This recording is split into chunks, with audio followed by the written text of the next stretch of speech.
Buenas bendiciones a todos, un gusto verles de nuevo. Ya dirán, este negro está repetido demasiado.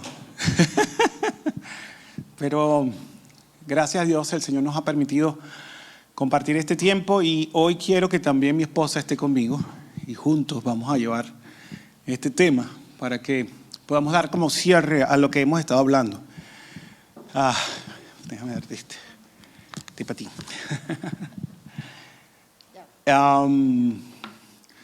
Tenemos que presentarle algunas cosas. Mira, ahí tienes la presentación, qué bueno, ya la encontraste. Lo primero, queremos darle gracias a Dios y quisiera poder con ustedes, nos podemos poner en pie y dar un fuerte aplauso al Señor. No a nosotros, sino al Señor. Señor, te aplaudimos. Por favor. Y te damos gracias. Vamos a poner la muestra de los exámenes médicos que están allí, por favor, para ver si los podemos mostrar, que se llama presentación. Por favor, ese aplauso quizás fue muy flojito ahorita, después esto se lo va a volver a dar. Pero tome asiento, porque precisamente este martes Dios... Vamos a ampliarle un poquito la primera página. Ajá. Eso que está ahí, Okay. Esos son los exámenes en enero cuando Emilio fue hospitalizado de emergencia. Si bajamos un poquito, vamos a ver un gráfico ahí. Ve el gráfico que está en rojo. Y ese gráfico, eso que está que pusimos nosotros intencionalmente en un círculo rojo, es el pico de una proteína que él tenía, una proteína anormal que se había generado en su cuerpo, que era lo que hacía que diagnosticaran la enfermedad. El melioma, exactamente. Exactamente. Y vamos a ver ese recuadro rojo que está abajo, es donde dice... Acércalo más. Ahí. A ver si se puede. Dice que en los exámenes detectan la presencia de una paraproteína anormal, ¿no? Y da otros detalles más. Eso fue en enero. La siguiente diapositiva... La que sigue. En la siguiente página, pues. Vamos a ver lo que pasó ahora, Ajá. después de... ¿Cuántos meses? Tú eres el que te sabe los números de quimios y todo eso que recibiste. Bueno, pero fueron muchos meses, hasta el mes de junio. Hasta más de junio. Después de haber pasado por quimios. Una serie de ciclos de quimioterapia, 112 más quimios. un trasplante de médula ósea, un autotrasplante. Y los médicos le dijeron a Emilio que lamentablemente el resultado no había sido el esperado, y eso que ven ahí encerrado en rojo es donde están los resultados que dicen que lamentablemente la proteína no había desaparecido, por lo tanto todavía persistía el diagnóstico. Así que, como familia, nos reunimos, evaluamos la situación e investigamos sobre lo de las quimios, investigamos muchas cosas. Y vean, si ven el gráfico, ahí está el gráfico con el círculo, a pesar de todo, presente. Mira donde estaban los picos que señalaban que todavía la enfermedad estaba presente. Así que hablamos y dijimos, amo mucho a Canadá, amo mucho a los doctores, pero no me voy a poner más quimio. Tomo la decisión de no más quimio. Ellos querían darme una pastilla en particular, que es una quimio oral, y yo decidí decir que no. El doctor fue muy fuerte porque él me dijo exactamente, te puedes morir. Y yo digo, bueno, si me tengo que ir con el Señor, me fui con el Señor. Pero por lo menos los últimos días de mi vida quiero disfrutarlo en familia y no con ese pocotón de químicos en el cuerpo. ¿Por qué? Por muchas razones. Y tomamos la decisión en familia, después de orar, después de investigar. No fue una cosa loca que agarró y ya, yo lo voy a hacer porque yo soy del Señor. No, sino que nos pusimos a orar y entendimos que eran dos caminos. Si yo elegía irme por la quimio, iba a pasar todo lo que la quimio tenía que ver. Y si yo elegía caminar con lo natural, puede que funcionara como puede que no funcionara. ¿Están conmigo?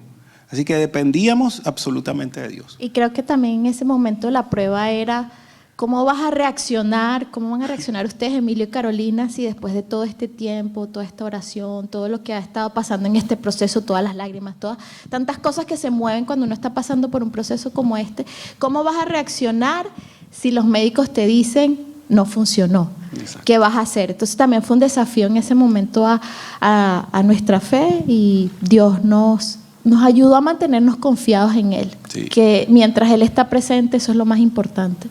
Definitivamente fueron 6 meses horribles, espantosos, pero al mismo tiempo fueron 6 meses increíbles, porque recibimos muchísimo amor del pueblo del Señor, de personas de diferentes países del mundo, de personas que nos amaron, expresaron su cariño, gente de aquí que se atrevió a estar con nosotros, limpiar el césped, quitar la nieve, a ayudarnos de comer. Sí, hubo mucha gente especial que nos ayudó. Y no solamente de esta congregación, de varias iglesias en esta ciudad. Y eso para nosotros fue también sorprendente, porque gente se movió a misericordia. Y cuando nosotros pensábamos que iba a ser el peor año de nuestra vida, porque ya se vislumbraba que lo que iba a hacer era muy difícil, imagínense, nosotros somos trabajadores autónomos, nosotros fundamos nuestra propia empresa y estamos haciendo una serie de servicios y trabajos. Y le habíamos llamado este año el año inédito, era el nombre que le habíamos dado, y el verso lema de este año para nosotros como familia era el Salmo 147:3. Dice que Él sana a los quebrantados de corazón y venda sus heridas. Qué casualidad, ¿verdad? Qué casualidad, qué diosidencia, que ese fue el versículo que nosotros entendimos como familia que nos iba a sostener este año, y qué causalidad que el Señor permitió que atravesáramos esto, hasta que... Vamos a ver la última diapositiva. Les voy a decir el cuento bien, para que se... Evidentemente, yo le dije al doctor eso, pero como que el doctor no lo entendió, y vamos el martes, porque ni siquiera sabíamos que teníamos cita el martes, solo sabíamos que teníamos que dar... Fuimos a sacarnos la sangre, y el doctor descubrió que no estoy tomando las pastillas de quimio que él quería. Y me echa un regaño. ¿Cómo es posible? Su vida depende de eso, no sé qué. Y el hombre dice las cosas fuertes, pero mi esposa, que es insistente, le pregunta al doctor: doctor, pero ¿cómo está su estado entonces hasta ahorita? ¿Y qué fue lo que te dijo? Bueno, el médico, en realidad nos costó sacarles lo que dijo al final, que fue: su cáncer está en remisión, entró en remisión. En otras palabras, el mieloma está profundamente dormido. Esas fueron sus palabras. Y él quiso decir que profundamente, porque realmente no hay rastros en este momento no hay rastros de la enfermedad, que es lo que estamos viendo ahí. Entonces, les explico. La enfermedad para los médicos no se cura, evidentemente no se cura. Y es muy probable que técnicamente ellos lo que dicen es que cuando se dice remisión es que no aparece, es decir, no, es como una pausa. Para ellos son algunos 5 años, para unos 8 años, dependiendo de lo que ellos dicen. Pero independientemente a la manera en cómo ellos lo manejan, nosotros dijimos, bueno, él estaba molesto porque yo no estaba tomando el medicamento, pero él nos dijo, pero todos tus valores están bien. Y ahora vean el último. Ahora vamos a ver, ahí en la última diapositiva, justamente ahí está, lo acercaron, es donde dice, la última, ustedes lo pueden favor, leer. La última. Ahí lo dice, ausencia de la paraproteína, migrante a gamma, y bueno, toda la explicación técnica. El punto es, y si nos vamos a un ladito, vamos a ver el gráfico, por favor. Un gráfico que es el pico de la proteína para una persona totalmente normal, ¿no? Ok, por favor, el gráfico. Ahí está al ladito. Al ladito. Donde ya, fíjense que ya no hay una curva, ya no hay un pico, está hacia el final, está totalmente aplanado, es totalmente normal, cero proteína normal. Pero ese es el que están viendo ahorita de la semana. El último. Sí, del último. Pero nos falta todavía uno más. Sí, hay uno que no pusimos acá porque, hermanos, y ahí les quiero decir algo. A veces Dios ya ha hecho cosas y nosotros simplemente no las hemos visto. No, Dios no ha permitido porque no es el momento de que nos enteremos.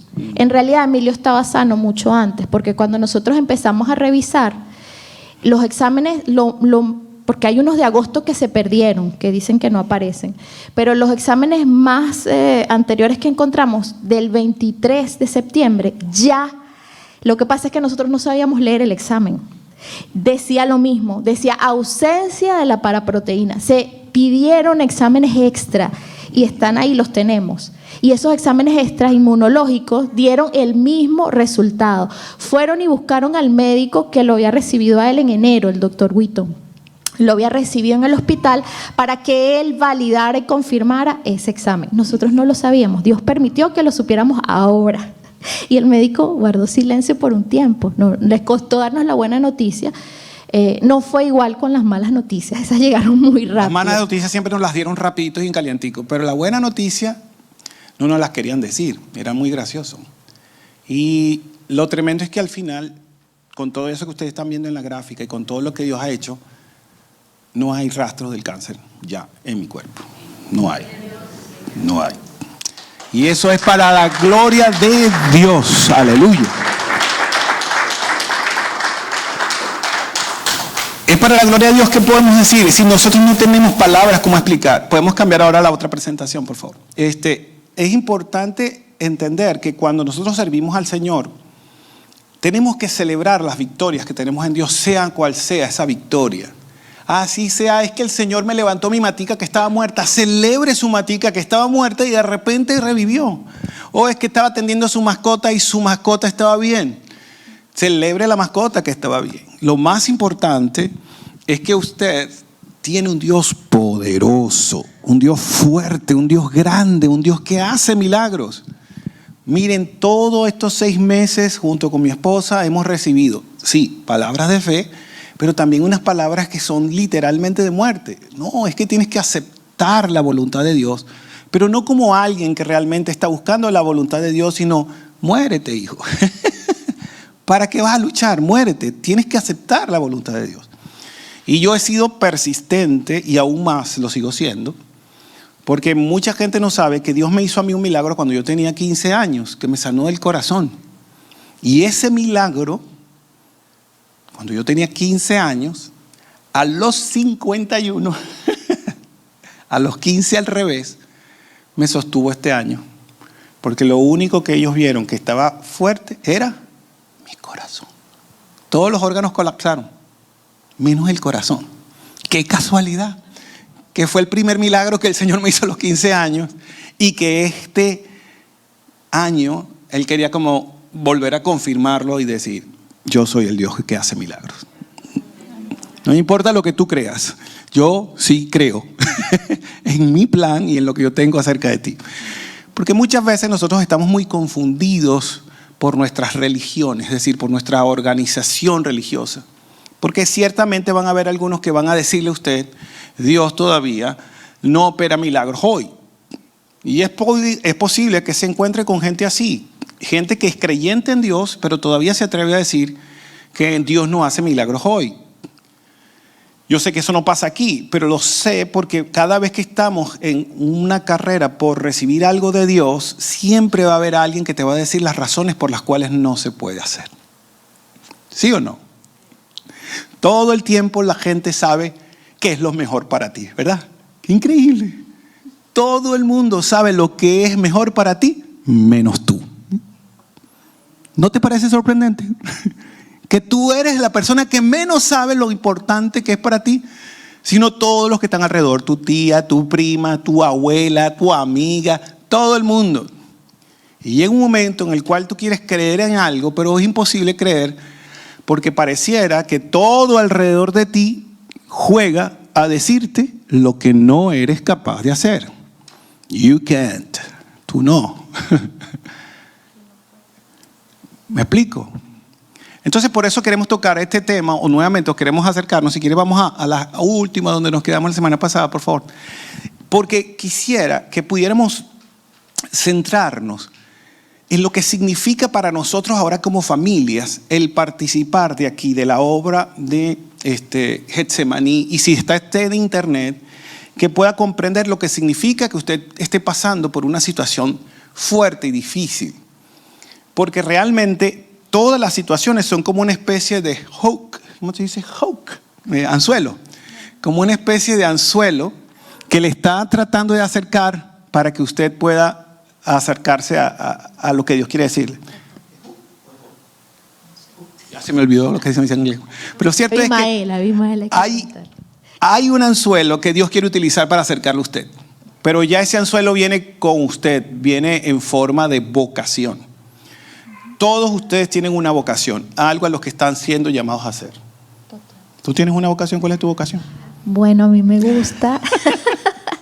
Yo creo que descubrí mi vocación cuando era adolescente y todavía la estoy descubriendo. Ajá. Pero he entendido que tiene que ver con comunicar, con influenciar y con modelar. Modelar, cuando digo modelar me refiero a dar un modelo. O sea, a dar un ejemplo práctico de esos principios que quiero comunicar. Para ella, las palabras como ella le explica es ser un modelo de algo. Ese es como ella interpreta las habilidades que ella tiene. como yo las interpreto, yo no puedo, yo no sirvo para estar escondido. La gente me dice, ay, Emilio, es que tú siempre estás salido, tú quieres estar como el poivrón, como el pimentón. En nuestro país se le dice pimentón, aquí se le dice el poivrón. ¿Cómo se le dice en México? Al poivrón. Al pimiento. Sí. Dice que yo estoy... El morrón. El morrón, ajá, como el morrón. Que yo estoy en todo guiso, como dicen. En todo guiso porque me encuentran por todas partes. Pero yo he entendido que yo no sé si usted es cantante para que no lo escuchen. Es decir, soy un cantante para que nadie me oiga. ¿Cómo se sentiría usted? Soy un cocinero, pero no quiero que nadie pruebe mi comida. ¿Ah? ¿Tiene lógica eso? Es decir, yo soy un cocinero, pero nadie que pruebe mi comida. No, porque es que si la gente la prueba va a saber muy rico y entonces me puedo enaltecer. Mejor que ni la prueben, para que la gente no sepa que es muy rica la comida. No sé si me estoy explicando. Ay, no, es que yo soy un trabajador mecánico y mis carros quedan perfectos, pero no arreglo ninguno para que la gente no piense que yo soy muy echón. Es decir, que no soy muy creído. ¿Tiene lógica eso? Diga sí o no. Claro que no tiene lógica. Si uno se para en esta escena es porque de una u otra manera Dios te dio la habilidad de estar en el público y aunque estés asustado y ay, te tengas que poner un pañal para pararte aquí, te paras aquí porque esta es tu ¿qué? Vocación.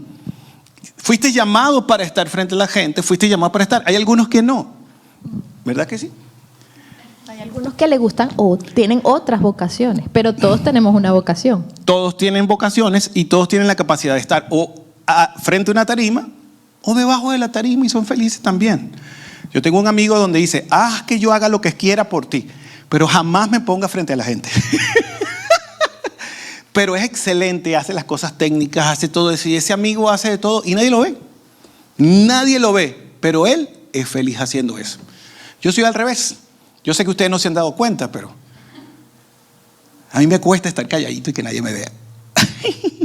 Y muchas veces por hacer eso, la gente piensa, ay, este es un creído. Pero pregúnteme, ¿qué colombiano y qué venezolano no llaman la atención donde quiera que están porque siempre que se paran terminan siendo el centro de atracción? ¿O no? Díganme los colombianos. Los colombianos todos son calladitos, ¿verdad? Y los venezolanos calladitos. Nadie sabe cuando llegan los venezolanos o los colombianos. Es imposible decir, es que está en nuestra cultura. Tenemos que estar haciendo la fiesta, pues tenemos que estar hablando. Y yo cocino esto, y yo cocino aquello. Y llega un punto. ¿Cómo reconocemos a los mexicanos? Porque los mexicanos están por todas partes. Es impresionante. Usted ve a los mexicanos en todo. Y los mexicanos son trabajadores, caballo. Yo sé que los mexicanos dirán entre ellos, pero hay unos que son flojos. Sí, pero con los que trabajan en comparación, es impresionante. Usted ve mexicanos en todas partes. Yo fui para allá, para un pueblito, por allá, por el norte de Queve, por allá botado, pero lejos. Les estoy diciendo que esa broma es lejos. Y nos dicen, no, aquí hay como unos 1000 mexicanos. ¡Ah! 1000 en un pueblo por allá botado. Y venían a trabajar. Y uno dice, wow. ¿Por qué? Porque hay una vocación. ¿Y la vocación la tienen quiénes? Todos. Entonces, vea el versículo que leímos la semana pasada. Vamos a repasar solo un minuto. Por favor, acércalo un poquito, que está ahí en Efesios capítulo 4, versos 6 al 8. Si usted tiene su Biblia, lo puede buscar. Si no lo ve, porque a veces uno salta esto. Dígale que dice la Biblia. Dios quiere, de una manera u otra, que entendamos. Es un Dios y Padre de todos, el cual es sobre todos y por todos. Es decir, Dios como Padre nos dio a todos dones, tanto los creyentes como los no creyentes, y dice aquí, pero a cada uno de nosotros nos fue dada la gracia conforme a la medida del don de Cristo. Y esto es bien interesante, porque cuando habla del Padre nos está hablando de muchísimas cosas que podemos recibir. Pero cuando hablamos del Hijo, nos da unas características específicas que vienen con el Hijo. Y dice, por lo cual dice, subiendo a lo alto, llevó cautiva la cautividad y dio dones a los hombres. Cautiva la cautividad, es que antes estábamos cautivos a causa de la muerte y el pecado, pero Cristo en la cruz, al morir en la cruz y derramar su sangre, compró un lugar para nosotros y nos liberó de la sentencia de que si el que no cree en Jesús ya está condenado, pero cuando usted cree, automáticamente usted pasa de muerte a vida. De muerte a vida. ¿A qué? A vida. A vida.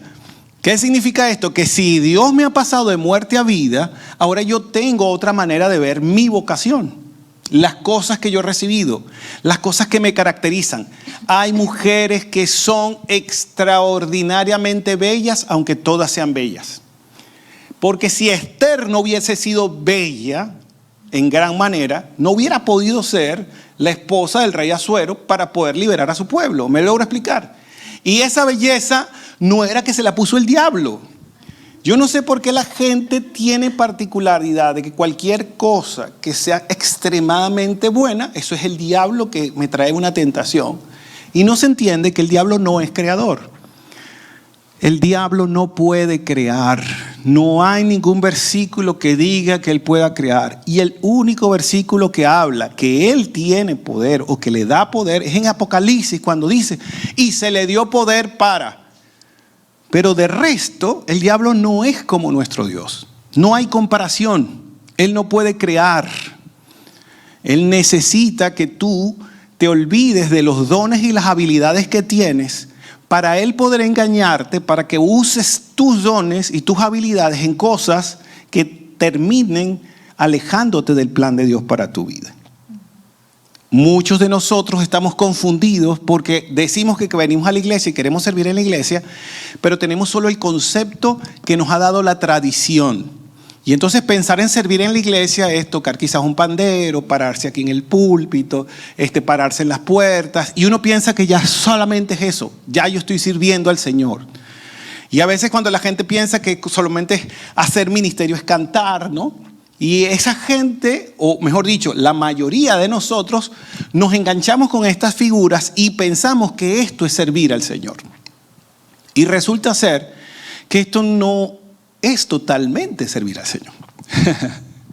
Esto es solamente. O no es exclusivamente servir al Señor.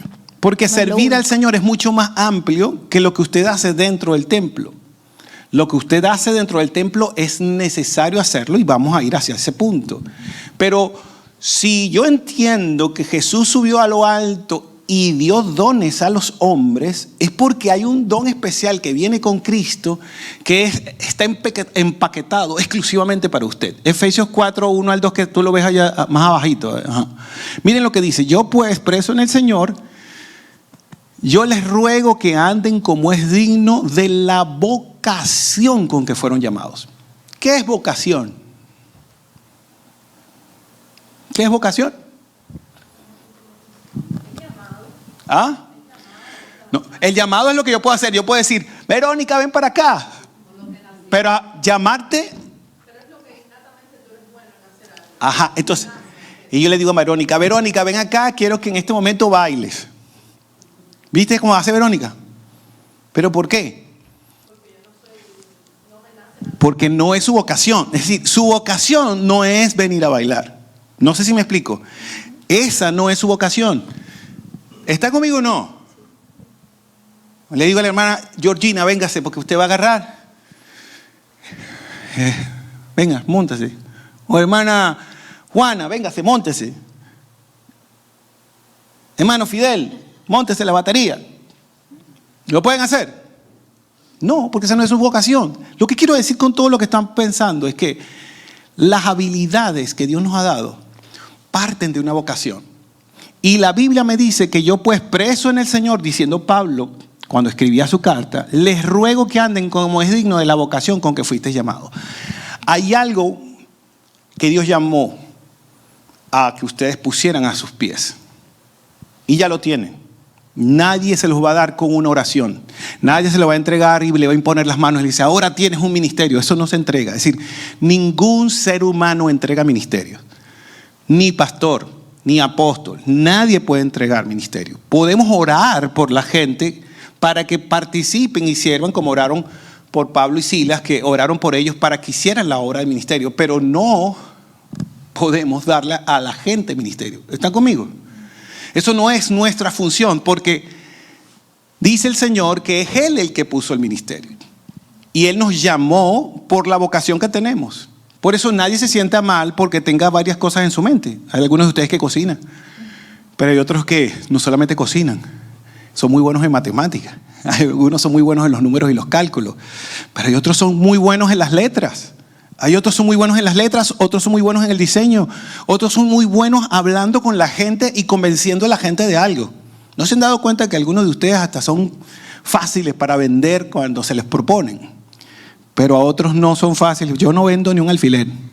Yo me pongo a tratar de vender un alfiler y no puedo. Mi esposa tiene un tío que dice, aquí si ponen un negocio de tal cosa, va a dar plata. Así es el tío. Y créanme, el que le toma la palabra se hace millonario. Es increíble ese hombre para los negocios. Él mira un lugar y dice, el que venda aquí empanadas va a tener tremendo negocio.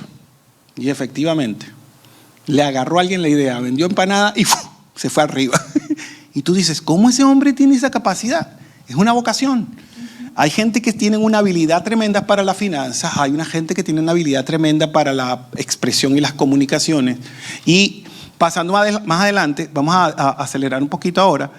Fíjense que él nos está diciendo que tenemos que hacerlo con toda humildad, con mansedumbre, soportándonos los unos a los otros. Pero quiero que avancemos un poquito porque al avanzar, tienes que darle a la flecha abajo, exacto. Esa es la que ayuda a que avance mucho más. Ajá. Una de las cosas que tienen los dones de Cristo, y aquí quiero que lo veamos, es que es algo que Dios nos da, porque hay un plan del Señor en la expresión con que nosotros vamos a dar la vocación que tenemos. No importa cuál sea la habilidad. Dice, así que ya no sois extranjeros ni advenedizos, sino conciudadanos de los santos y miembros de la familia de Dios. ¿Qué significa esto? De que ya, si usted aceptó a Jesús como su Salvador personal, ya la iglesia, el templo, no es esta estructura física. Ya parte de la iglesia o lo que somos como cuerpo es que existe ahora gente que está alrededor de mí que tiene la misma fe que yo, que confía en el Señor como yo y ahora son parte de mi familia. Porque ahora yo soy familia de Dios. Y si yo soy familia de Dios y mi hermano Jaime es familia de Dios, ¿qué somos Jaime y yo? Somos familia. Y como somos familia de Dios, entonces ya nuestra actitud hacia los que están alrededor de nosotros no es de, esta es una persona que yo vi en la iglesia. No. Oye, Isabel se enfermó y inmediatamente, oye, ¿qué le pasó a Isabel? ¿Cómo está Isabel? Vamos a llamar a fulano a ver cómo está Isabel. Aide, ay, me enteré que a Aide le pasó tal cosa, ¿cómo está Aide? Es decir, empezamos todos a sentirnos que cada uno de nosotros es parte de una familia que va más allá de solamente decir que asisto a un culto o a una iglesia. Comenzamos a sentirnos como parte de esa familia de Dios que tiene algo interesante. Dice, edificándose sobre el fundamento de ¿quiénes? A ver, ¿qué dice el versículo allá arriba? Léalo conmigo.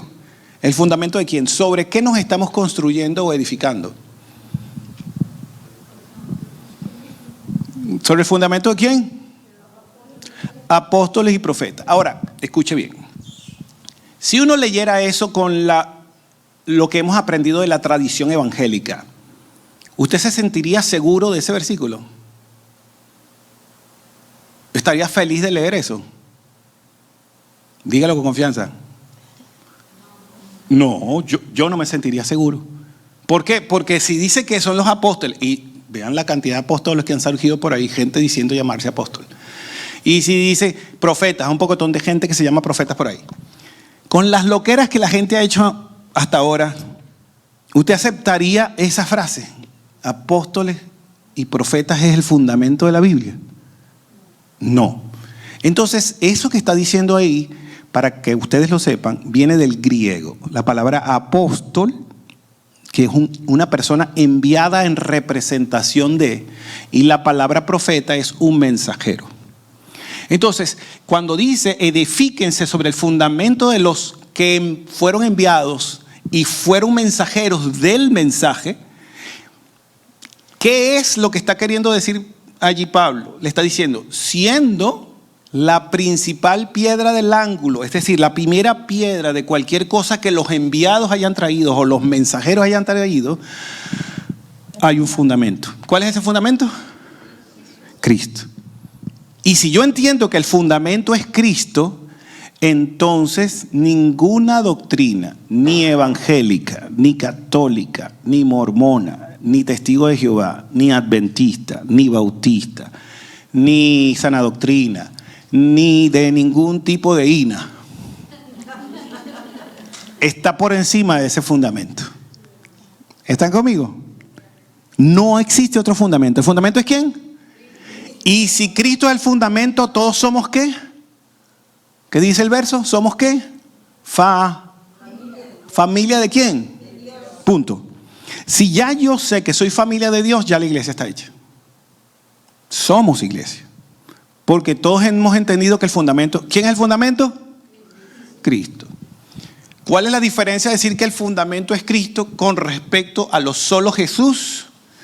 Es que lo solo Jesús o la iglesia unitaria o personas que hablan de solo Jesús es como si dijera, bueno, solamente existe Cristo y no existe el Padre y no existe el Espíritu Santo. Eso es lo que hace la iglesia unitaria.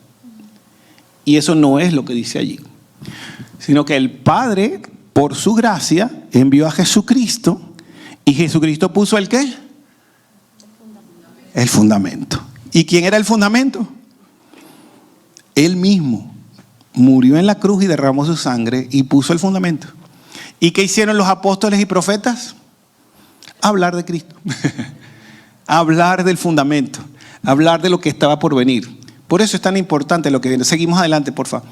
¿Por qué seguimos entonces con la escritura y vamos a ir profundamente un poquito más? Porque es que Dios precisamente nos quiere ayudar a entender el ministerio, no como lo hemos entendido tradicionalmente. Es que la hermana Aide es apóstol, pero Verónica es profeta y Marisela es pastora y Jaime es maestro. Ya, listo, se cerró la rueda y ahí se quedó, porque esa es la manera en como nos lo han explicado por años. Pero bíblicamente eso no es cierto. ¿Por qué bíblicamente no es cierto? Porque en el mismo capítulo de Efesios, cuando usted lo lee, dice que a unos constituyó apóstoles, a otros constituyó profetas, a otros pastores y maestros, y luego en Efesios 4:13, si quiere búsquelo ahí en su Biblia, ¿qué dice? Hasta que todos lleguemos a la unidad de la fe, al conocimiento de ¿qué? Del Hijo de Dios, de Jesucristo. ¿Para qué? Búsquelo si no lo encuentra. Efesios 4:13. Hasta que todos lleguemos a la unidad de la fe, al conocimiento del Hijo de Dios, a un varón perfecto, a la medida de la estatura, de la plenitud de Cristo. Usted tiene que ser un varón perfecto. Pero ¿cómo se traduce eso del griego? Porque el problema es que cuando decimos perfecto, inmediatamente aquí decimos, pero yo no soy perfecto. ¿Verdad que sí? No soy perfecto. Y entonces entramos al punto, bueno, yo no soy perfecto, pero el Señor quiere que yo entienda que yo tengo que ser maduro. La palabra perfecto se traduce como maduro en la fe. Tengo que saber dónde estoy parado. Ya yo no soy un niño espiritual. ¿Por qué? Porque ser un apóstol significa alguien que representa y usted representa a Jesús. Ser un mensajero es que usted es un mensajero de Dios. Usted representa a Jesús porque usted es un mensajero.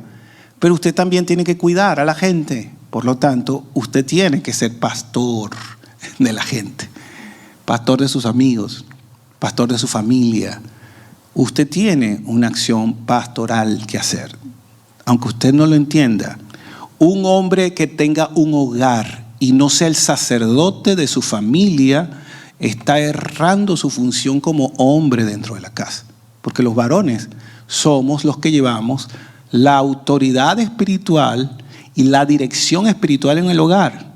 ¿Es que una mujer no lo puede hacer? Claro que lo puede hacer, pero si tiene un hombre que está allí, el hombre no importa si tiene o no tiene conocimiento de la Biblia. Por supuesto que mientras más conocimiento de la Biblia va a ser mejor su trabajo. Pero aunque él no tenga conocimiento de la Biblia, el privilegio de haber nacido hombre es que ese hombre hiciera lo que le corresponde hacer como hombre, ser sacerdote del hogar. No hay negocio, o lo eres, punto. Tú eres el que debe llevar la batuta del fundamento espiritual que la familia debe tener. Pero si eres el que te duermes, el que ni siquiera te preocupas por orar, el que no te preocupas porque tu familia sea nutrida, entonces eso es tremendo. ¿Por qué Dios quiere que seamos evangelistas? Porque Dios quiere que persuadamos, ayudemos a la gente a entender el mensaje. Así que cuando leemos bien la palabra, todos tenemos que llegar a ser todo. Porque la medida es ¿quién? Así que no esté discutiendo allí. Pero ahora, cuando aceptamos a Jesús, usted tiene que notar la diferencia entre lo que es aceptar a Jesús y lo que es pasar al carácter. ¿Qué es lo que Dios hace con nuestro carácter? Así es. ¿Qué es lo que Dios hace con nuestro carácter? Lo transforma. Lo transforma. Lo crea, mejor dicho, porque según algunas teorías, y también la palabra carácter está en la Biblia, pero según algunas teorías, nosotros tenemos algo que es el temperamento, que es como nuestra forma natural de ser. Nuestras fortalezas y debilidades. Ahí están nuestras fortalezas y debilidades. Y la semana pasada hablamos de que a veces le damos nosotros mismos como que juzgamos de negativo o positivo las fortalezas y debilidades cuando en realidad no lo son. Simplemente son características que tenemos. A algunos les gusta hablar más, son más habladores, otros son más introvertidos, etcétera, etcétera, ¿no? Distintas capacidades que tenemos. Algunos son más creativos, algunos son más ordenados, otros les cuesta más, otros tienen un pensamiento divergente. Así, todos somos diferentes.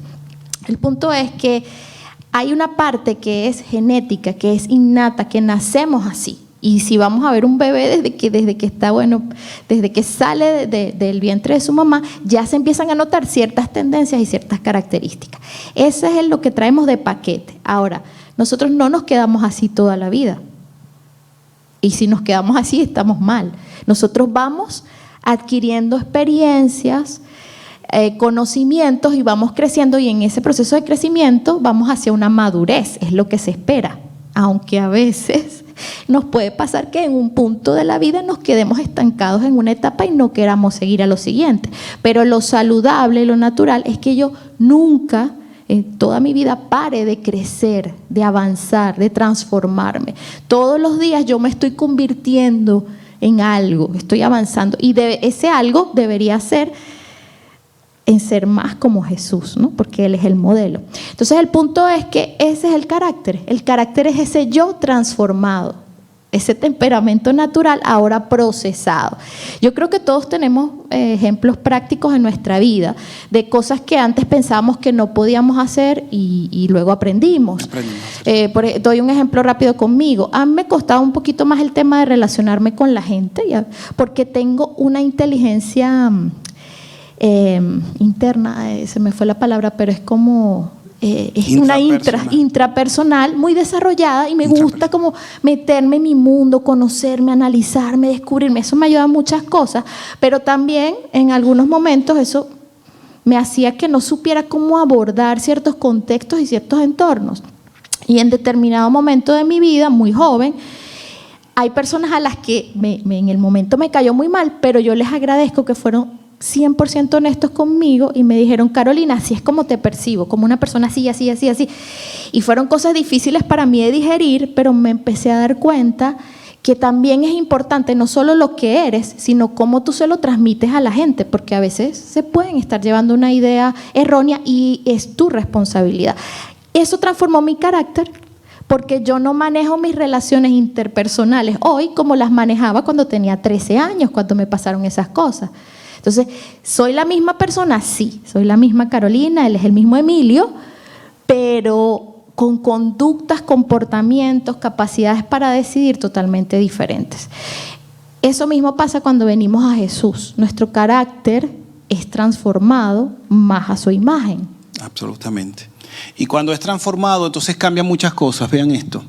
Quise ponerles la diapositiva porque a veces la gente no se ha dado cuenta que siempre tiene una vocación apostólica, porque es como que todo el tiempo tienen que estar a la cabeza, todo el tiempo tienen que estar a la vista, como políticos, líderes, los líderes de grupo, empresarios, embajadores, jefes militares, gerentes, jueces, magistrados, gente que tiene que estar gobernando, y es una vocación de representar, y uno a veces no dice, o representan a una nación, o representan a un consorcio, pero representan, ahí está la vocación. La vocación profética son los que comunican, los artistas, los comunicadores sociales, los escritores, los estadistas, los economistas, los abogados, diseñadores, arquitectos, son personas que tienen que comunicar el cómo se hacen las cosas y para qué se hacen las cosas. Ahí está la vocación. Y eso muestra el carácter que la persona tiene según sus habilidades. ¿Está conmigo? Y muchos de ustedes no saben que están allí y que ya la vocación está ahí. Pasen a la siguiente. Porque eso es nada más poniendo la vocación apostólica y profética. Pero los pastores y maestros, ¿cómo son? Bueno, son médicos, enfermeras, administradores, consejeros, terapeutas, psicólogos, músicos a veces, deportistas. Gente que continuamente tiene que estar cuidando a la gente. Son coaches, son gerentes, son directores, son ingenieros. Oye, pero no lo repetiste con los otros. Lo que pasa es que con los apóstoles y los profetas, o los que tienen esa vocación, es como que deberían de estar siempre a la vista de todo el mundo. Pero los pastores y maestros pueden estar en cualquier parte sin ser vistos. No sé si me explico. Están por todas partes. Usted tiene vocación pastoral, aunque usted no esté gobernando una iglesia. No sé si me explico. Porque si no, no fuera coordinadora de mujeres. Por si no, no fuera una persona que está cuidando a su mamá, a su tía, a su prima, y que la familia viene y la llama. ¡Ay, tía! ¿Qué te dice el Señor? Y tú vienes y le dices, bueno, muchacha, arrepiéntete. Pero eres la voz para toda tu familia. No sé si me explico. Llega un punto en que Dios te ha puesto a pastorear a gente que tú no te imaginabas que ibas a pastorear, pero ya lo estás haciendo. No sé si me explico. No tiene que ver con el templo, tiene que ver con la vocación que Dios puso en ti. Seguimos, por favor. Una de las cosas que hace que la gente instruya y enseñe y ayude a otros a aprender es lo que hace que uno a veces te vuelva también hasta de ese tipo que trata de conquistar, de negociar, de ayudar a la gente, a que la gente sea convencida. Bueno, usted va a ver gente que son mejores que otras, negociadores, vendedores, promotores, abogados, competidores. Hay mucha gente que convence a otros de una forma fácil. Y esa vocación es una vocación evangelista. Pero uno se ha dado cuenta que en la sociedad donde estamos, todos tenemos que hacerlo todo. Que ya hasta en el TikTok, en el YouTube, en el Instagram, están tratando de que la gente grabe su propio video, haga su propia publicidad, haga su todo. Y en pocas palabras, la gente tiene que hacerlo todo. Antes tú decías que un mecánico te hiciera todo. Ahora, si tú no agarras y arreglas bien tu carrito y no estás pendiente de él, si se lo llevas a un mecánico, te lo deja peor de cómo se lo entregaste. ¿Cierto? Entonces llega un punto en que te das cuenta de que lo debes conocer todo, aunque no seas perfecto en todo. Pero sí empiezas a descubrir tu vocación. Seguimos. ¿Por qué hablar de esto cuando estamos hablando del carácter? Porque para eso Dios nos dejó esto. Miren, todos los no creyentes tienen talentos, dones y tienen un ministerio ya, aunque ellos no lo sepan. Ellos están haciendo sus profesiones y están haciendo el ministerio de Cristo, pero sin Cristo. Porque Dios le dio esos dones. No sé si me explico. Si yo le dijera cuál es el propósito de Dios para el ser humano, es que sea su representante. Punto. Creó Dios al hombre y a la mujer a su ¿qué? Punto. Dios nos creó para que los representáramos. Ese Dios que usted no ve, se parece a usted.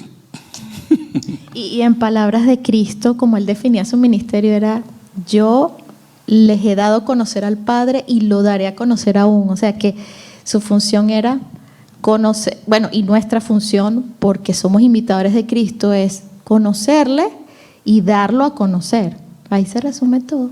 Así que no importa si tú tienes 15 años o 16 años o si tú tienes 100 años. El propósito por el cual tú estás en esta tierra es para que representes a Dios. Punto. Si eso no lo entiendes y estás todavía buscando la voluntad de Dios, estás frito. Porque la voluntad de Dios es que lo representes. A la edad que tienes, no importa. ¿Para qué Dios entonces nos entrega el fruto? Puse frutos por error, pero la palabra el fruto del Espíritu.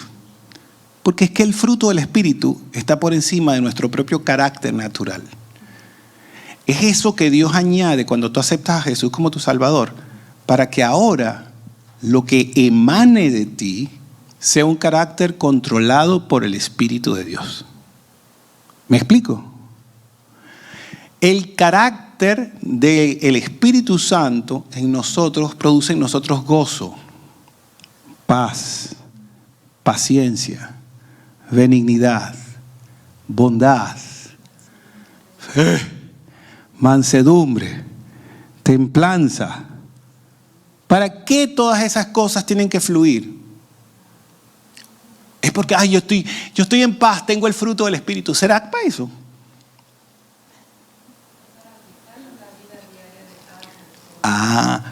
Porque usted ha visto nada más a un árbol comiéndose su fruto. ¿Usted ha visto un árbol comiéndose su fruto? No. ¿Para qué? Cuando el árbol tiene fruto, ¿qué es lo primero que le tiran? Piedra, es así. Al árbol que da fruto le tiran. Si usted está viviendo una vida cómoda y no le están tirando piedra, usted no está dando fruto todavía.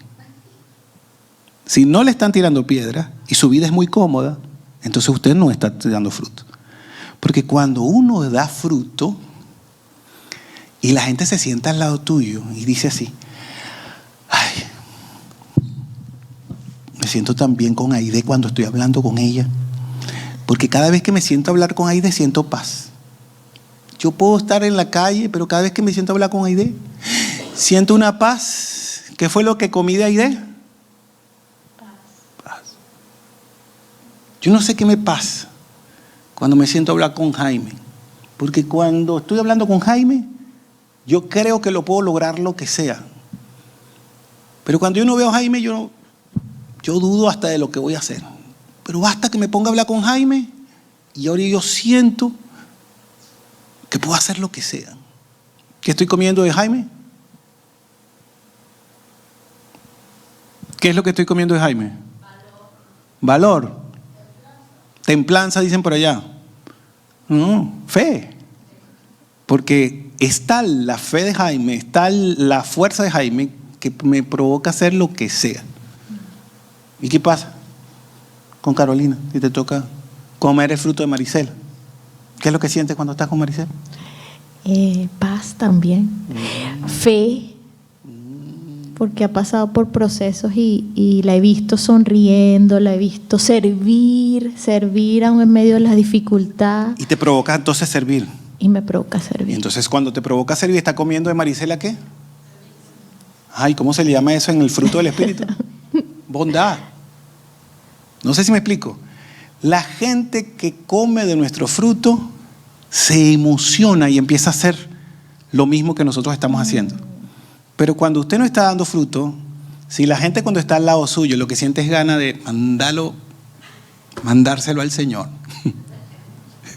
Y dice, Señor, yo no sé este tipo, sácalo de aquí. Si la gente más bien al estar con usted lo que menos quiere es cambiar, entonces tenemos que revisarnos dónde estamos dando fruto. Porque el fruto no es lo que yo siento. El fruto es lo que Dios hace a través de mi carácter para que la gente que está alrededor mío sea transformado. ¿Me logro explicar? Pero ¿qué pasa con los dones del Espíritu Santo? Que muchas veces la gente se impacta con eso y lo que están es preocupados es por el don de lenguas. Todo el mundo se preocupa más por el don de lenguas que por todos los dones que hay. Los dones del Espíritu Santo son muy, muy grandes, no tienen nada que ver con nuestra naturaleza y los dones naturales que tenemos. Porque tienen los dones de poder que están allí, sabiduría, ciencia. ¿Para qué sabiduría y ciencia? Porque con la sabiduría conoces lo que no conocerías de forma natural. Por eso es que es un don sobrenatural. ¿Cómo puedes enterarte tú del futuro? ¿O cómo puedes tú enterarte de algo? En el don de ciencia te enteras del pasado y el presente de la gente. En el don de sabiduría te enteras de cosas que no sabrías y te enteras del futuro. Mucha gente piensa, es que el don de profecía, no, el don de profecía no es hablar del futuro. La gente no sabe que el don de sabiduría es el que te da el conocimiento que no podrías tener por ti mismo a menos que Dios te lo revele. ¿Está conmigo? El don de ciencia es que empiezas a descubrir cosas del pasado y del presente de la gente que tú no te imaginabas. ¿No has estado en momentos en los cuales empiezas a sentir cosas y ver cosas que no te imaginas? O el don de fe, que la gente dice que yo tengo mucha fe. Olvídalo, el don de fe no tiene nada que ver con la fe salvadora, porque el que acepta a Cristo como Salvador, Dios le da la fe como un regalo. Pero la fe sobrenatural del Espíritu Santo es como algo que vivimos nosotros. ¿Cómo lo viviste tú? Bueno, fue esa fortaleza que va más allá de mi entendimiento. De hecho, yo siempre me sentía como una persona ay, yo tengo poquita fe. O sea, siempre me cuestionaba mi fe, pero cuando en este proceso yo sentí que fue como una protección a mis pensamientos, a tantas cosas que querían surgir en mí misma y de afuera, porque eran muchos dardos diciendo cosas malas, cosas negativas, y fue como una certeza que eso yo estoy segura y lo sigo manteniendo, eso no podía venir de mí. Realmente venía directamente de Dios y fue que Dios lo depositó ahí. Y me hizo tener la seguridad de que yo iba a ver lo que hoy estoy viendo. Porque el don del Espíritu Santo de fe no tiene nada que ver con el esfuerzo que nosotros hagamos para creer. Es más, a veces ni creemos. Solo el Espíritu Santo viene y que te diga el doctor, vas a morir. Ya no te vas a levantar de esa cama. Y tú tienes que sonreír. Y decirle, doctor, yo confío en el Señor. Gracias por su consejo, por su ánimo, doctor. Tus riñones no van a servir, te vamos a dializar. No sirven para nada. Y de repente te vas y se va el doctor y tú, ¡ay, Señor, mi riñón! ¡Señor, mi riñón! Y de repente, ¡ay! Qué raro.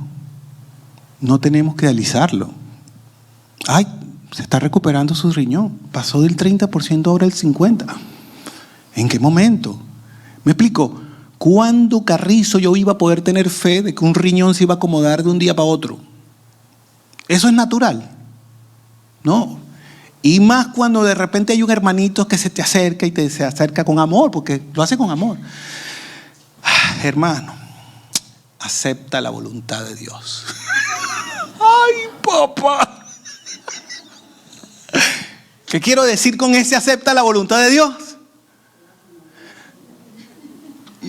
Que Dios te agarre confesado. ¡Qué duro!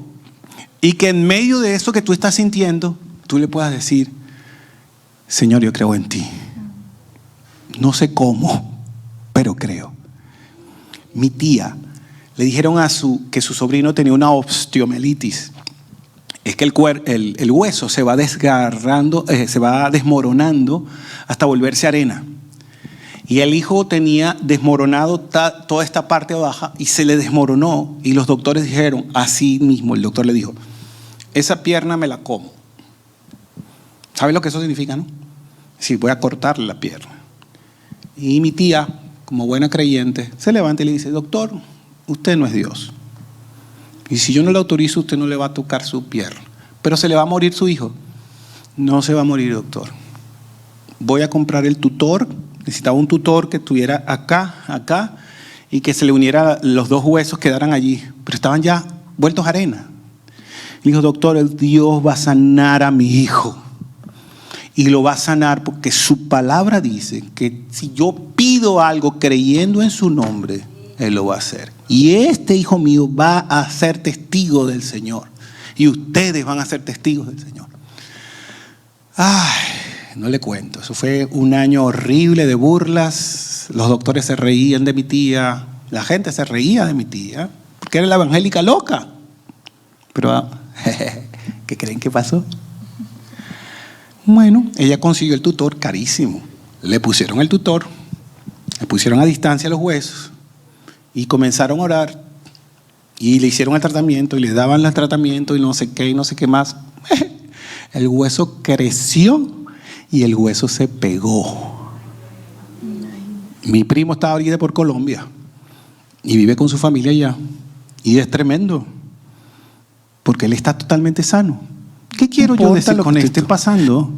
Si Dios lo está llamando, el don de fe es más poderoso que todo eso. Porque es algo sobrenatural. No depende de usted. No depende de sus fuerzas. ¿Qué es ese don de discernimiento de espíritu? Es que Dios le da la capacidad de entender cuando hay un ángel, o cuando hay un demonio, o cuando hay algo que es un espíritu humano que no está como como que este no viene de Dios. Y es algo que usted no lo puede ni explicar. Solamente es Dios dándole la certeza, aquí está pasando algo que no es normal. Pero entonces, ¿qué es el don de profecía? Es cuando Dios le da la capacidad a usted de hablar en el Espíritu de Dios a tal punto que la gente tiene la certeza que es Dios el que está hablando a través de usted. ¿Me logro explicar? Y la profecía no es para hablar del futuro. La profecía es para centrar a la gente en la palabra y en la ley. Es decir, para devolver a la gente a lo que Dios lo llamó a hacer. Pero muchas veces el profeta recibe palabra de sabiduría en relación al futuro para ayudar a la gente a que entienda las consecuencias de lo que puede pasar si no obedecen hoy a lo que Dios está mandando a hacer. ¿Me logro explicar? ¿Por qué las lenguas y la interpretación de lenguas? Porque toda la gente piensa en las lenguas como lo ven otras organizaciones y piensa que las lenguas es así. Pero la lengua es que Dios cambia tu lenguaje para que puedas llevar el mensaje de una forma que la gente pueda entender. Dios cambia el lenguaje. Yo recuerdo una hermana que decía, yo a los 60 años hablando inglés, ¿para qué yo voy a estar hablando inglés? Y alguien se la llevó a los Estados Unidos a criar y a ayudar a unos niños. Y después me llama diciendo, hermano, ahora yo estoy aquí ayudando a unos niños a hablar inglés y yo soy su maestra. Y con sus 60 años, el Espíritu Santo le estaba ayudando a comunicarse. Y usted dirá, no hermano, pero eso no es así. No, el don de lenguas es tan impresionante que empiezas a comunicarte con Dios en un lenguaje que no es de este mundo. Pero ese es tú y Dios. No tiene nada que ver con pegar 4 gritos frente a la gente. Eso es algo tuyo, personal. Lean todo lo que es Corintios 13, Corintios 14, y se van a dar cuenta que las lenguas son para que usted pueda tener una relación con Dios tan estrecha, pero esto es algo sobrenatural. No viene de usted. ¿Viene de quién? De Dios. Todo eso que usted está oyendo es lo que viene para lo que usted llama ahora su ministerio. Entonces la pregunta que uno lanza, y con esto vamos cerrando, es ¿qué va a hacer usted ahora, gente de Getsemaní, gente que nos está escuchando, si usted ya sabe que Dios ha venido 3 domingos hablándole acerca de lo que es los ministerios y cómo aclarar la parte central de los ministerios para que pueda entender ahora qué es lo que hace la iglesia Getsemaní? La iglesia Getsemaní tiene por lo menos ahorita una asamblea. ¿Qué es la asamblea? Un grupo de personas que se organizó civilmente en estar en una organización que da un servicio espiritual. Pero no solamente es espiritual, es integral. ¿Qué significa esto? Que la iglesia de Getsemaní ahora tiene un servicio aquí donde puede realizar un culto. Pero no solamente hace un culto, forma a la gente en la palabra. Si la gente está dispuesta. Y lo que estamos tratando de hacer es que la gente pueda elegir en qué lugar quiere servir. Porque yo le pongo un ejemplo. La Biblia me dice a mí, le va a decir el ojo al otro ojo, déjame a mí ser ojo, aunque hayan 2 ojos. Porque la gente tiene la idea, es que yo soy pastor, y si yo soy pastor no puedo ser más que pastor. Y eso es falso. Veámoslo en el mismo Manuel como está aquí representado. Manuel, el pastor de esta iglesia, es nuestro pastor, pero él es compositor, él canta, él toca, él tiene otras virtudes, es un hombre que puede hacer muchísimas cosas más que solamente pastorear. Pero mientras él como autoridad está en esta organización como pastor, también nosotros tenemos que ocupar algo, alguna plaza. Unos están en sonido, otros están allá, unos están haciendo otras cosas, pero lo cierto es que todos podemos hacer algo. No porque el pastor está aquí, entonces si yo no me pongo de pastor, entonces yo no puedo hacer nada. Busque por favor la otra presentación donde dice hay servicios. Y con esto cierro. Cuando mi esposa y yo recibimos una palabra de Dios y fuimos tocados por Dios, nosotros dijimos, Señor, queremos servirte. Pero no sé, es en la otra presentación, exacto, fuera de esa.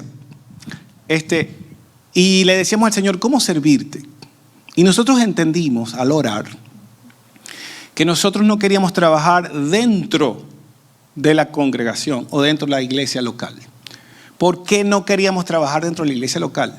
Porque entendemos que tenemos la capacidad de conectarnos con la gente en otros idiomas y al mismo tiempo poder ayudarlos de una manera que en la iglesia local muchas veces la gente no es atendida. Y le voy a explicar. Hay muchas personas allá afuera que no conocen al Señor, pero también hay muchas personas afuera que están heridas porque se sienten heridas, porque se salieron de sus congregaciones, porque no pudieron encontrar su lugar dentro de las iglesias. ¿Están conmigo? ¿Sí? ¿Me logro explicar? Y entonces nosotros decidimos hacer algo y dijimos, bueno, Señor, ¿cómo ayudamos a la gente a que la gente pueda aceptar al Señor y para que la gente pueda congregarse o la gente pueda tener por lo menos una idea del Evangelio? Y nosotros lo descubrimos que la única forma que Dios nos explicó a nosotros de poder ayudar a la gente es que la gente entendiera la palabra sin el leguleyo, sin la jerga, sin el slam, sin el yual del mundo evangélico. ¿Qué significa esto?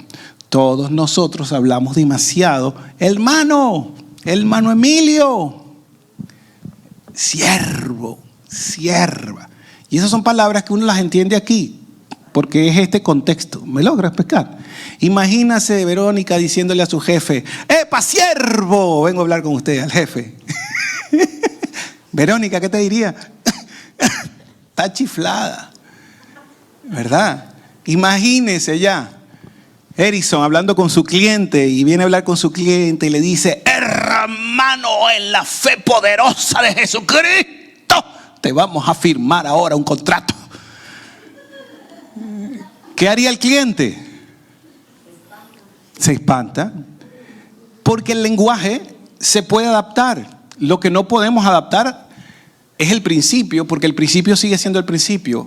Dios nos envió a comunicar el Evangelio, pero el Evangelio no es solamente hablar el lenguaje que nos enseñaron en la iglesia. El Evangelio es que yo haya entendido mi vocación y que en la vocación donde yo fui llamado pueda presentar el fundamento. ¿Y quién es el fundamento? Cristo.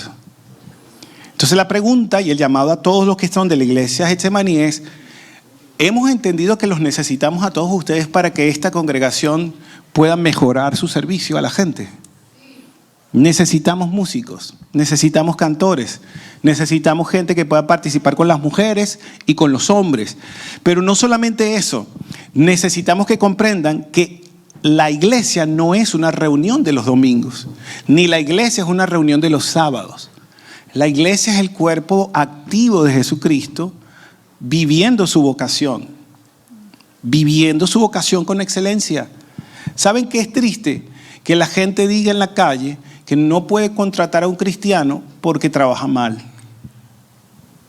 ¿Sabes qué vergüenza da que alguien no pueda contratar a un cristiano porque hace mal su trabajo? Y que cuando la gente quiere hacer algo bueno diga, yo prefiero trabajar con un no cristiano porque los cristianos no hacen bien su trabajo. Son flojos. Y siempre tienen la excusa de que tienen un culto o tienen la excusa de que tienen una reunión o que tienen una actividad y todo su trabajo es mediocre.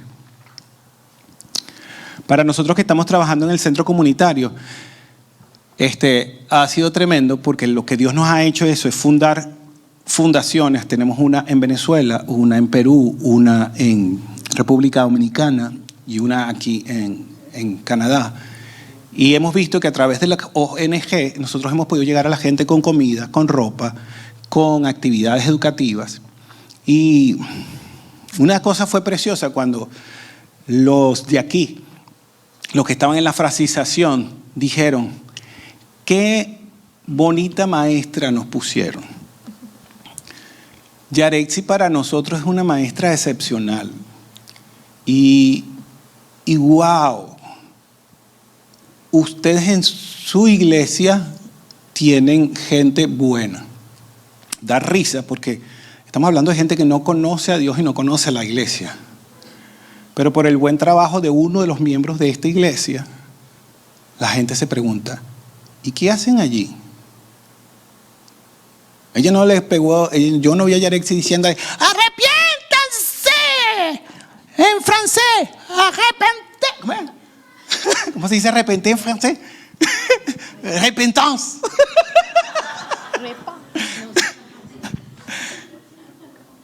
Da risa.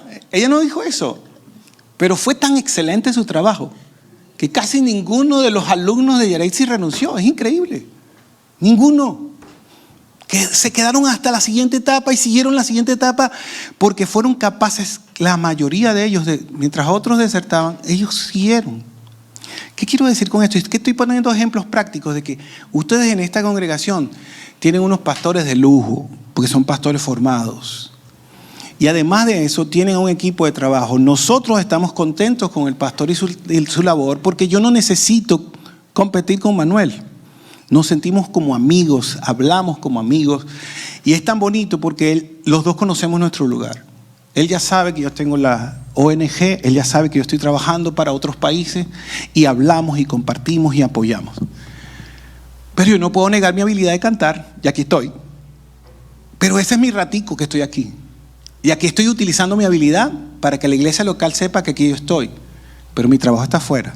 De lunes a domingo estamos atendiendo a Perú, estamos atendiendo a República Dominicana, estamos atendiendo a Venezuela, estamos atendiendo a Colombia, a Santander específicamente. Estamos atendiendo la gente que está en España, que les dije que estamos tratando de recoger fondos para ellos por lo de la tragedia en España. Y así hemos estado haciendo toda una labor porque hemos entendido de que si Dios me pasó por una enfermedad, es porque lo que voy a hacer ahora no va a ser sentarme a decir, Dios me sanó, qué chévere. No. Hemos entendido ambos que tenemos un llamado de Dios y que es un llamado profundo. Así es, y que todas las experiencias que Dios permite que nosotros vivamos, esas que nos gustan y sobre todo las que no nos parecen tan gratas o que no entendemos, esos procesos que a veces nosotros no buscamos o no entendemos que pues son nuestra responsabilidad, porque algunos sí han sido nuestra responsabilidad, pero los vivimos a veces desde la víctima, ¿no? De lo que me está pasando, lo que me está viviendo, lo que estoy viviendo. Pero si algo nos ha enseñado todo este proceso este año es que todo lo que está pasando en nuestra vida es una oportunidad para hacer ministerio. Y cuando todo esto comenzó yo decía, bueno, pero este año no, yo tuve que parar muchas cosas, Emilio también dedicarse a la sanidad, es como si estuviéramos inactivos totales. Y a veces uno puede cometer el error de pensar que no estás haciendo ministerio. Y estamos haciendo ministerio de otra manera, porque el mismo hecho de vivir nuestros procesos y hacer lo que Dios nos está pidiendo y avanzar y tratar de seguir ese modelo que es Él, a la vista de muchas personas, si bien no en una plataforma, pero en la vida práctica, eso tiene un impacto y tiene un peso. Así que a veces uno está predicando no con un micrófono y no desde una plataforma, a veces en tu día a día, a veces cuando piensas que nadie te está viendo, te están viendo. Cada día es una oportunidad y cada instante es una oportunidad en el que estamos haciendo ministerio, en el que estamos sirviendo. Así que cierre sus ojos, por favor, y piense. El estar en una organización como esta llamada Getsemaní es solamente una de las tantas plataformas que Dios le ha dado para que usted ejercite su vocación. Yo sé que la semana pasada hicimos un llamado, pero ahora yo quiero pedirle que usted le pida a Dios en este instante, mientras estamos orando, que Dios le está diciendo que debe ser su aporte de servicio a esta casa, a este grupo que se está levantando de personas. Y cómo usted va efectivamente a trabajar para que podamos ayudar a este lugar a crecer. Hay un grupo que la hermana Aide está levantando nada más de personas que están orando en su casa. Ya ella comenzó con ese altar familiar allí. Y Dios le está bendiciendo, le está ayudando. El hermano Jaime estuvo hablando acerca de ese deseo que tiene en su corazón de levantar una casa familiar o en su casa, o con una familia, ese servicio a ayudar a otros. Viviana manifestó su deseo de acercarse a cantar al Señor y de querer cantar. Yaretsi también, así como ha sido maestra en el centro comunitario, y he entendido que también quisiera cantar al Señor.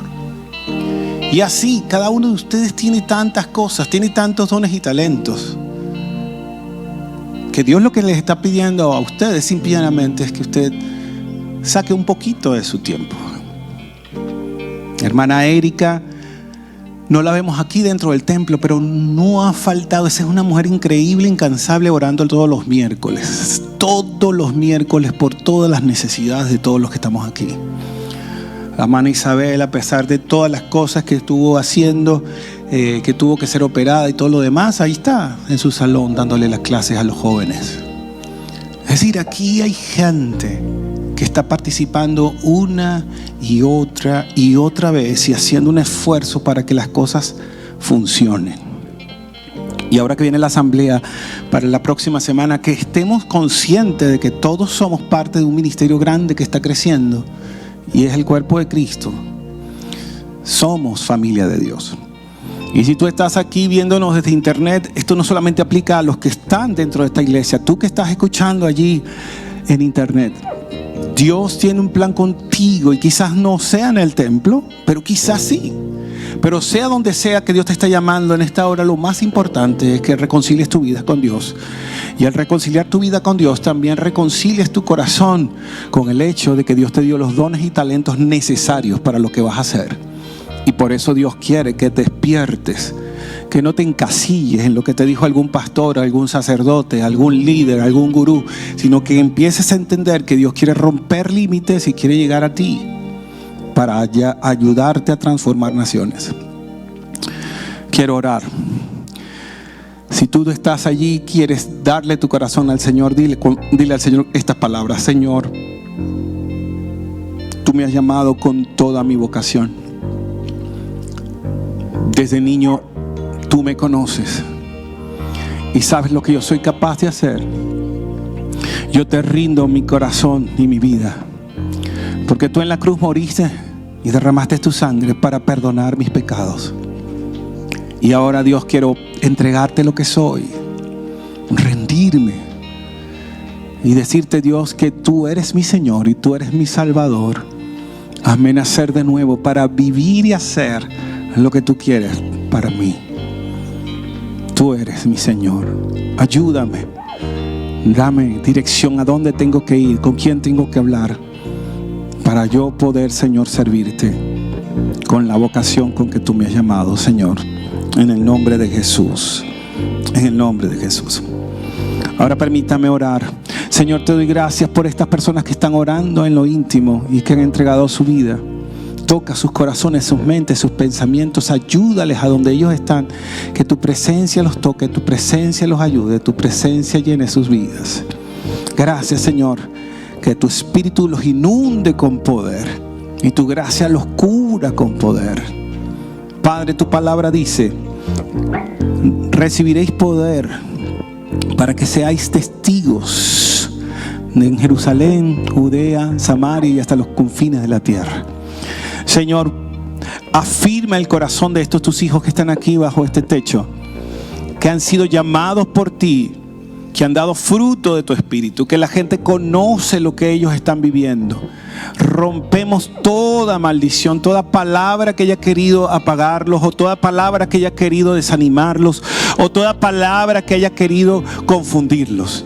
Ellos son tus apóstoles, ellos son tus profetas, ellos son tus evangelistas, ellos son tus pastores y maestros. Estos son los hombres y mujeres que estás perfeccionando, Dios, para que sean conforme a tu medida, que sean preparados para toda buena obra. Señor, los bendecimos. Que se renueven sus fuerzas, que se quiebre todo aquello que pueda estar impidiéndole mentalmente entender que han sido llamados por ti. Que se quiebre todo aquello que pueda estar impidiéndole, Señor, fluir en los dones que tú les has dado. Para que aquel que le haga falta fe, dale la fe sobrenatural para pasar por encima de la situación que cree que es imposible. Para aquel que quiere, Señor, un milagro poderoso, que sea testigo de un milagro en su familia, Señor. Úsale con poder para que sea sano ese familiar que está enfermo cuando él ore, cuando ella ore.